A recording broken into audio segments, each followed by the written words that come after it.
It had been a long day. Work had been relentless, and I'd spent hours in meetings. So when I finally got home, I craved a little time alone to unwind. My sister had asked if I could watch her 7-year-old son Jamie for a couple of hours that evening, so I knew my quiet time was limited. I managed to carve out a few minutes to relax in my room while Jamie played with his toys in the living room. I could hear him talking to himself and the comforting noise of clinking Legos, which let me know he was busy and entertained. But as I was taking some much-needed time to relax, Jamie must have gotten curious or bored. Just as I was lost in my thoughts, I heard the door creak open. Jamie had somehow snuck in without me noticing. I froze.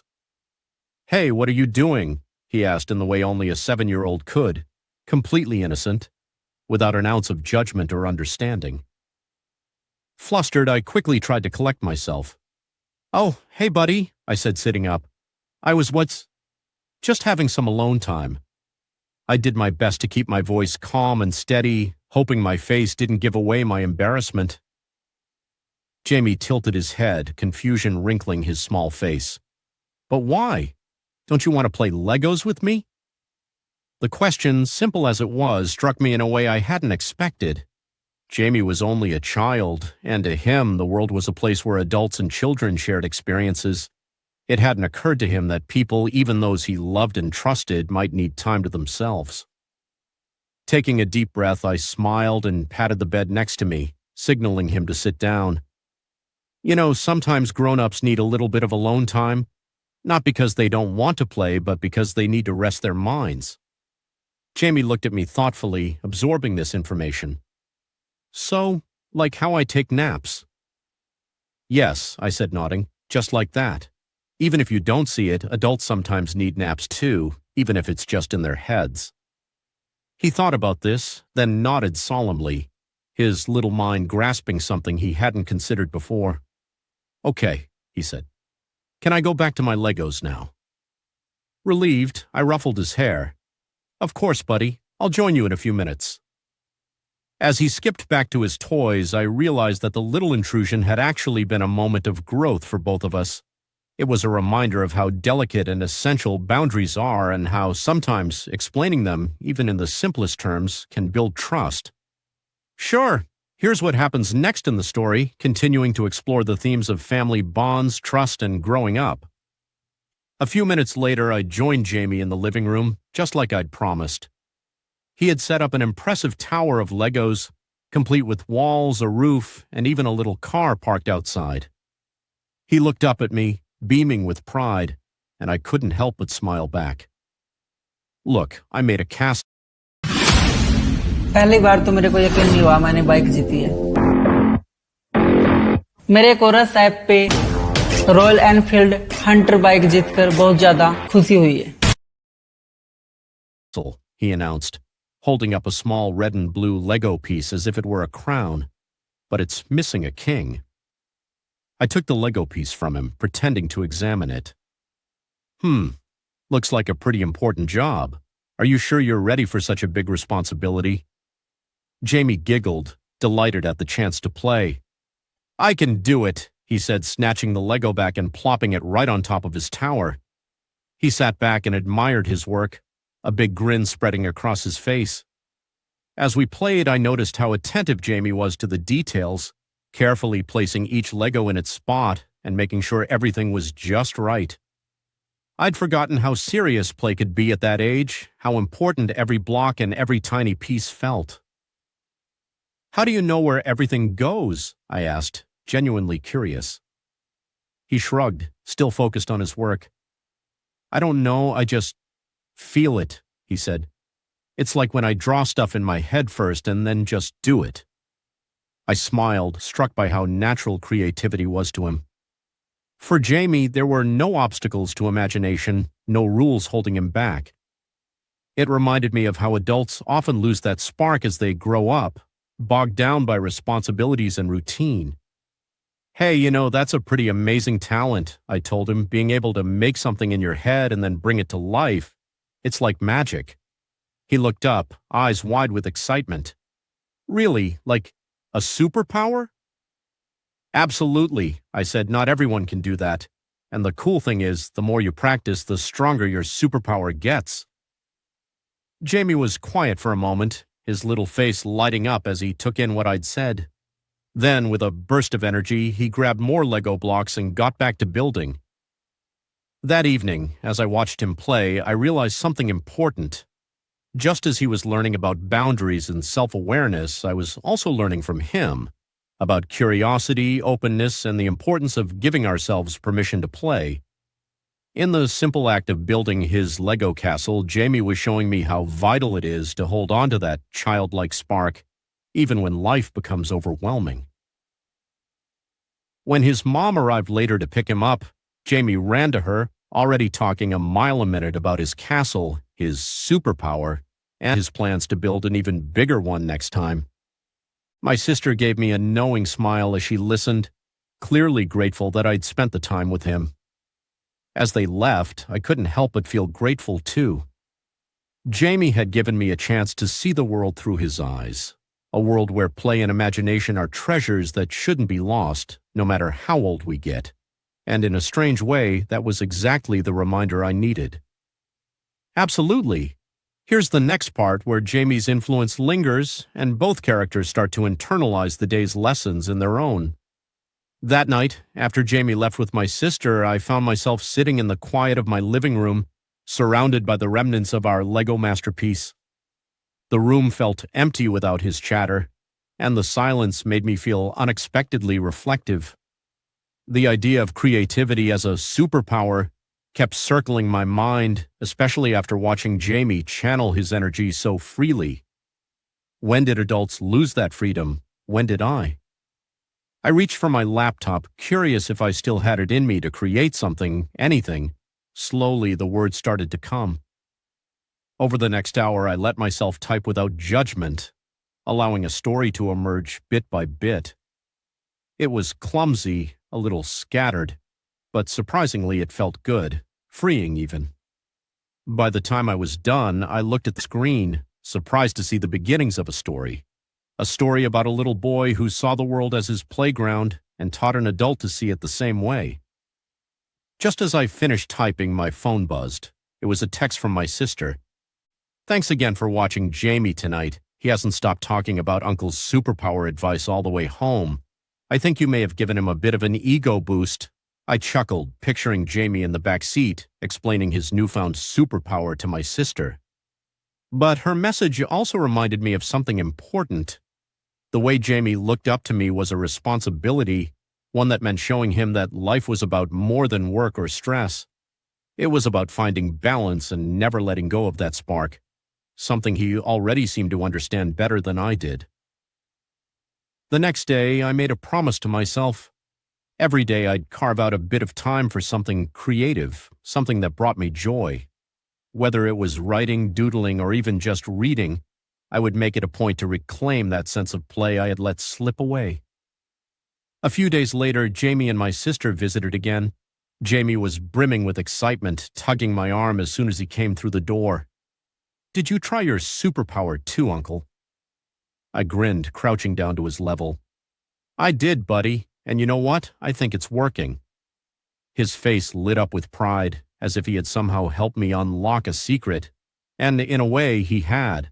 That simple conversation about Lego castles and superpowers had helped me see things differently, reminded me that play was just as important for grown-ups as it was for kids. As we built together that afternoon, I felt lighter, more open to whatever came next, and grateful for the gift Jamie had unknowingly given me. After all, he hadn't just taught me about creativity or boundaries. He'd reminded me that we're all learning, and sometimes the best lessons come from the simplest moments shared with the people we love. Absolutely. Let's continue exploring this journey as Jamie and his uncle find even deeper connections through creativity and curiosity. A couple of weeks later, Jamie and I had fallen into a new tradition. Every weekend, he'd come over to teach me his superpowers, as he liked to put it. Each time we'd try something new, Lego towers, crayon drawings, even baking, which was more of a mess than anything, but the cookies turned out surprisingly edible. This time he showed up with a new idea, Uncle, I want to make a superhero, he announced as soon as he walked in, holding a notebook that looked like he'd been scribbling in it all morning. He opened it, revealing a bunch of drawings, a stick figure with a red cape, a glowing ball for power, and, on some pages, Jamie's own attempts to write out what he imagined as the superhero story. I looked at him, grinning. A superhero, huh? I think that's your best idea yet. Jamie's eyes lit up as I sat beside him. He's going to be super strong, but, also super nice, and he has friends too. They're going to be a team. He flipped through the pages, showing me the friends he'd imagined, some with wings, others with speed, and one with the superpower of laughing really, really loud. As we went over each of his sketches, I realized how detailed Jamie's imaginary world was. Each character had a story, a special power, and a personality. But more than that, Jamie seemed to understand something deeper about his characters, that their strengths weren't just about power, but also about kindness, courage, and friendship. Why do you want your superhero to be nice? I asked, genuinely curious. Jamie looked at me, puzzled by the question. Because being nice is the best power ever, right? For a second, I was speechless. In a world that often praised toughness and strength, Jamie's idea of a hero was one who led with kindness. It was a lesson I hadn't expected from a 7-year-old, but one that felt incredibly timely. Yeah, I agreed, giving him a high five. I think you're onto something, buddy. We spent the rest of the afternoon developing his story, talking about how his superhero's kindness would be his greatest strength and how he'd use it to bring people together. Jamie's excitement was contagious, and before I knew it, I was just as wrapped up in the story as he was. Later that night, after Jamie left, I found myself still thinking about our conversation. His understanding of kindness as a superpower was such a simple yet profound perspective. It was a reminder to me of the values I wanted to nurture in myself and the ones I wanted to pass on to him as he grew up. The following weekend, when Jamie came over, I surprised him with a little project. I'd taken his drawings and ideas and put them together in a homemade comic book with the title Jamie's Superhero Squad. His eyes went wide with excitement as he flipped through the pages, seeing his characters and stories come to life. Uncle, he said, practically bouncing with excitement, we made a real superhero story. I smiled, watching him as he admired the book. We sure did, buddy. And you know what? I think you have a real superpower for helping people see the best in others. He looked at me, a little shy but clearly proud. You mean it? Absolutely. And I think you are going to be an amazing hero one day. As we sat there, looking at his comic book, I realized that this little project was more than just a fun activity. It was a reminder that the best lessons, the ones that truly stick, come not from words but from shared experiences. And in that moment, I knew that Jamie's influence would stay with me for a long time, reminding me of the power of kindness, creativity, and the endless possibilities that come from letting yourself see the world through a child's eyes. Absolutely. Here's the next part, where Jamie's influence continues to inspire his uncle, leading him to make some changes in his own life. Over the next few weeks, my time with Jamie became something I looked forward to more than anything else. I realized that being around him and seeing how he approached the world had made me start rethinking some things in my own life. He seemed to have this effortless way of finding joy in the simplest moments, something I'd lost somewhere along the way. One Saturday afternoon, after another session of superhero training, Jamie flopped onto the couch with a big sigh, looking exhausted but happy.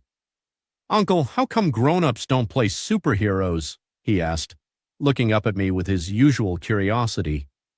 The question caught me off guard. How do you explain to a child that sometimes we get too busy or too tired, that life becomes more about responsibilities and less about fun?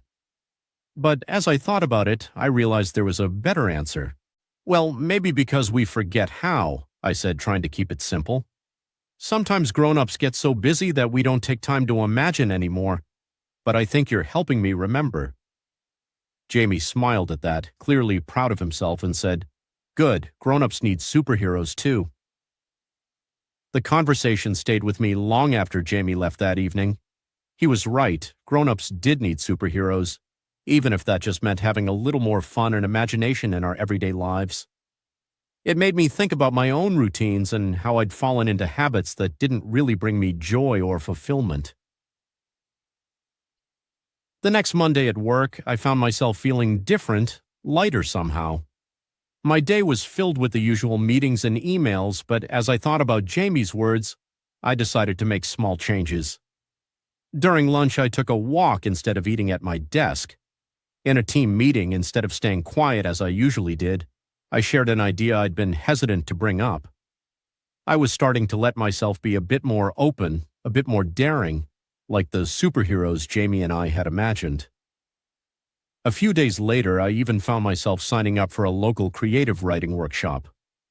Writing had always been a hobby I'd loved, but I'd drifted away from it over the years. The thought of sharing my work with others was intimidating, but I knew it was something that would make Jamie proud.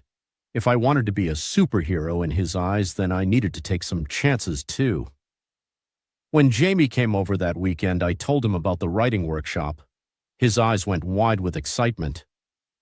"So you're making a book like the superhero comic?" he asked, his excitement infectious. "Maybe someday," I said with a smile. "For now, I'm just practicing. But you know what? I think it's a pretty cool start." Jamie grinned, giving me a thumbs up. "You got this, Uncle. You're going to be the best superhero writer ever." With his encouragement echoing in my mind, I attended my first workshop that week. I was nervous, but as I introduced myself and shared a bit about the story Jamie and I had been working on, I felt a rush of excitement. The other writers in the room smiled, nodding as they listened, and I felt a sense of belonging I hadn't felt in a long time.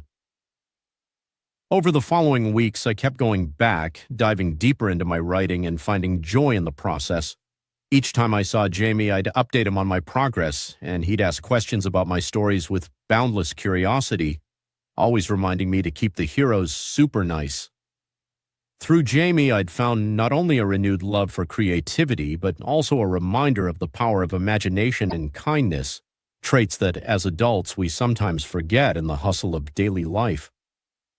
One day, I handed Jamie a notebook of my own, filled with our superhero sketches, short stories, and ideas we'd brainstormed together. "This is for you," I told him, "so we can keep working on our superhero stories even when you're not here." Jamie's face lit up as he flipped through the pages, his eyes dancing with excitement. "I'm going to write the best stories ever, Uncle."